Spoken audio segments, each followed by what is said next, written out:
Bismillah, alhamdulillah, wassalatu wassalamu ala rasulillah wa ala alihi wa sahbihi wa ala amma ba'du.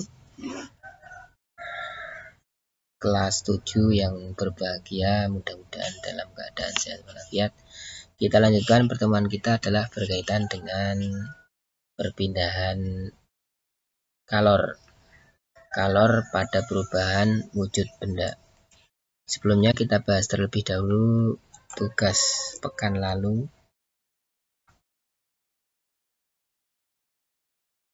berkaitan dengan kalor. Apa yang mempengaruhi kenaikan suhu pada benda? Andika Pratama Putra menjawab, semakin besar massa benda, semakin besar juga kalor yang diberikan. Kemudian Sujiko GD apa ini Kiko? GEGF ini ya. Aziz Mirojul Ibad kalor. Ya. Ini yang benar ini ya. Makin besar kenaikan suhu benda, kalor yang diberikan makin besar. Yang lainnya massa benda, jumlah kalor, jenis benda ini ya.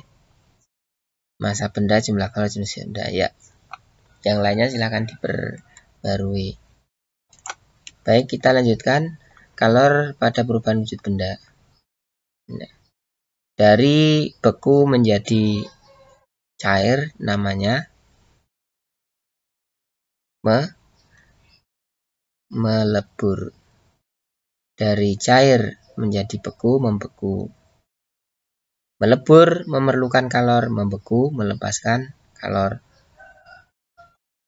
Kemudian jika menguap, maka air yang menguap memerlukan kalor, yang mengembun, air yang mengembun melepaskan kalor.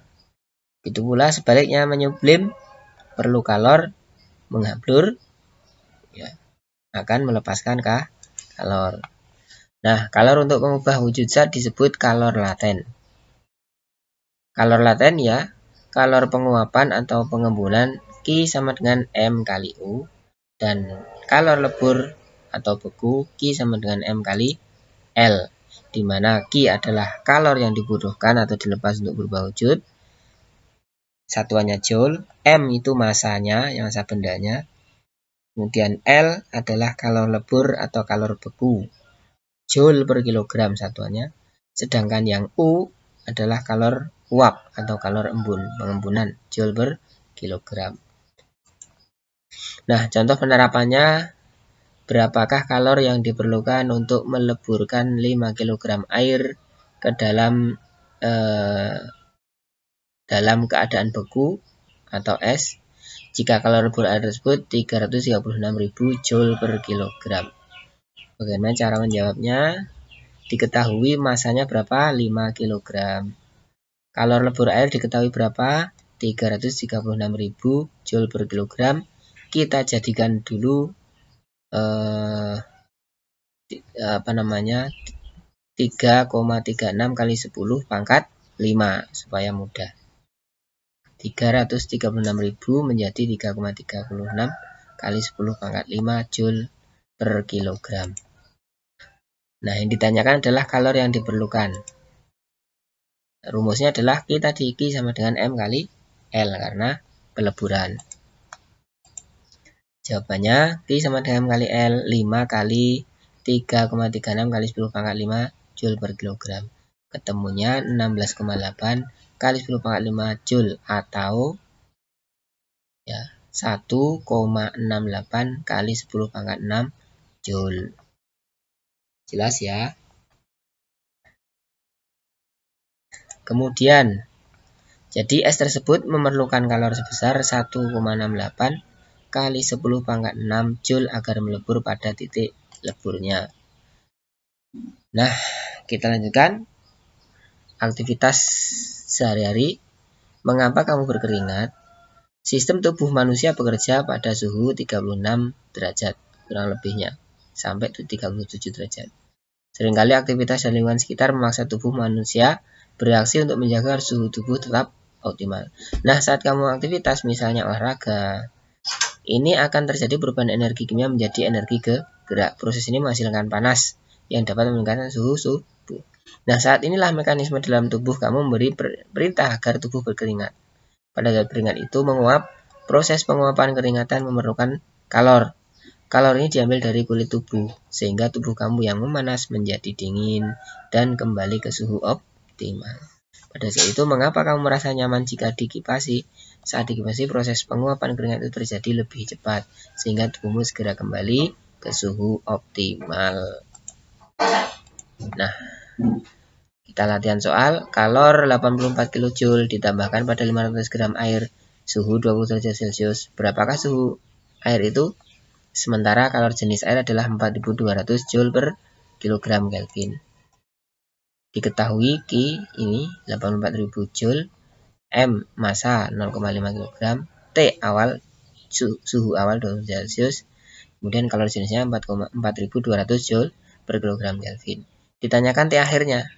Ya, jawabannya adalah Q yang rumus minggu lalu, C M delta T. Jawabannya ini ya. Nanti silahkan dibaca, disimak. Kalau mau menyatet ini di pause dulu, kemudian dicatat. Ya, seperti ini langkahnya. Ya, jadi delta T sama dengan 64.000 per 2.100 sama dengan 40 derajat Celcius. Jadi perubahannya berapa? Perubahannya adalah T akhir dikurangi T awal, ketemunya 60 derajat Celcius. Nah, perpindahan kalor. Masuk ke perpindahan kalor konduksi.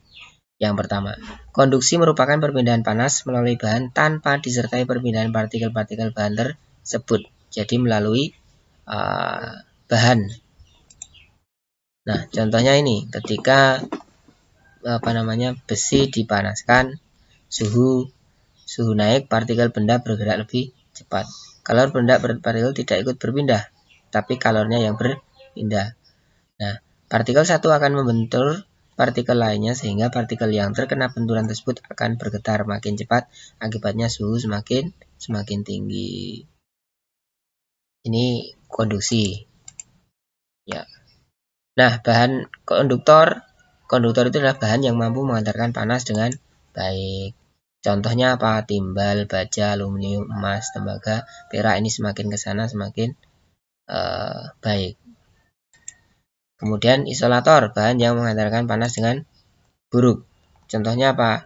Air, bata, kayu, styrofoam, hampa. Ini isolator karena buruk menghantarkan, ya, sulit menghantarkan panas. Baik, silahkan dicatat dalam bukunya dan kerjakan pertanyaannya.